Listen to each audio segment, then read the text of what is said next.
मुझे मरना है। यह लाइन आपने भी कभी न कभी जरूर सोचा होगा, तभी तो आप इस वीडियो को देखने आए हो। तो आज मैं इस लाइन से आपको सदा के लिए छुटकारा दिलवा दूंगा। बस आपको इस वीडियो को लास्ट तक देखना है। मैं आपको एक कहानी सुनाता हूँ, फिर आपको यह खुद डिसाइड करना है कि इसके बाद आपको करना क्या है। तो यह कहानी है एक ऐसे लड़के के बारे में जो बचपन से ही बहुत बड़ा आदमी बनना चाहता है और इतना पैसा कमाना चाहता है कि उसको किसी भी महंगे से महंगे चीज को खरीदने के लिए कभी कुछ सोचना न पड़े। इसी सब सपनों के साथ वह बड़ा हुआ और साथ ही साथ बहुत सारे बिजनेस को भी करने लगा, जिसमें उसे काफी प्रॉफिट्स भी हुए। वह बहुत खुश था, पर वह कहते हैं ना कि जब इंसान के पास पैसा आ जाता है तो उसे जमीन दिखाई नहीं देता। ऐसा ही कुछ उस लड़के के साथ भी हुआ।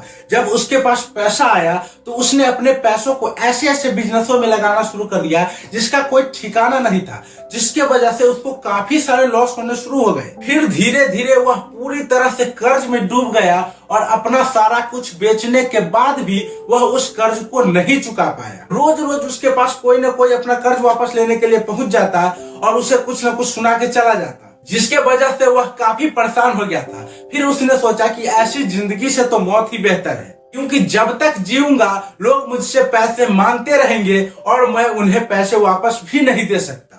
फिर क्या था, वह मरने के लिए एक बड़ी सी नदी के पास गया और वहां जाकर वह बड़ी ही जोर जोर से रोने लगा। तभी वहां से एक आदमी गुजर रहा था, जिसने उसको रोते देखा तो उसके पास आकर पूछा कि तुम क्यों रो रहे हो। तो वह लड़का गुस्से से बोलता है कि मुझे मरना है, तुम अपना काम देखो, मैं अपना देख लूंगा। तो फिर वह आदमी बोलता है कि अरे भाई तुम बताओ तो सही कि हुआ क्या है।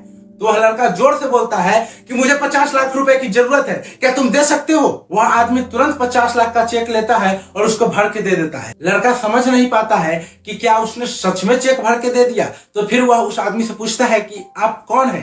तो वह बोलता है कि मैं यहाँ का सबसे अमीर आदमी हूँ। तो फिर वह लड़का बोलता है कि मैं ठीक 1 साल बाद इसी जगह पर आपको आपके 50 लाख रुपए वापस कर दूंगा। फिर वह लड़का घर आकर सोचता है कि जो आदमी मुझे जानता तक नहीं, उसने मुझ पर भरोसा करके इतने सारे पैसे दे दिए, तो मुझे खुद पर कितना भरोसा होना चाहिए। फिर वह फैसला करता है कि वह उस चेक का यूज नहीं करेगा और अपने दम पर बिजनेस को फिर से खड़ा करेगा। और वह फिर से 1 साल पूरे लगन के साथ मेहनत करके अपना साम्राज्य खड़ा कर ही लेता है। वह खुशी खुशी उस चेक को वापस करने के लिए उसी नदी के किनारे जाता है। थोड़ी देर बाद देखता है कि उस आदमी को एम्बुलेंस में लोग पकड़ कर ले जा रहे हैं। तो वह दौड़कर उसके पास जाता है और एम्बुलेंस वाले से पूछता है कि आप इन्हें क्यों पकड़ रहे हैं। तो वह एम्बुलेंस वाला बोलता है कि अरे भाई यह पागल आदमी है, यह रोज किसी न किसी को चेक भर के देता रहता है और उसको बोलता है कि मैं यहाँ का सबसे बड़ा आदमी हूँ। फिर उस लड़के को एक बड़ा सा झटका लगा और उसकी आंखों में आंसू आ गए। वह समझ गया था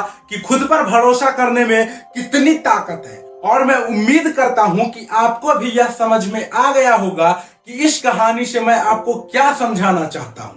बिलीव इन योरसेल्फ, फिर देखना एक दिन पूरी दुनिया जीत सकती है।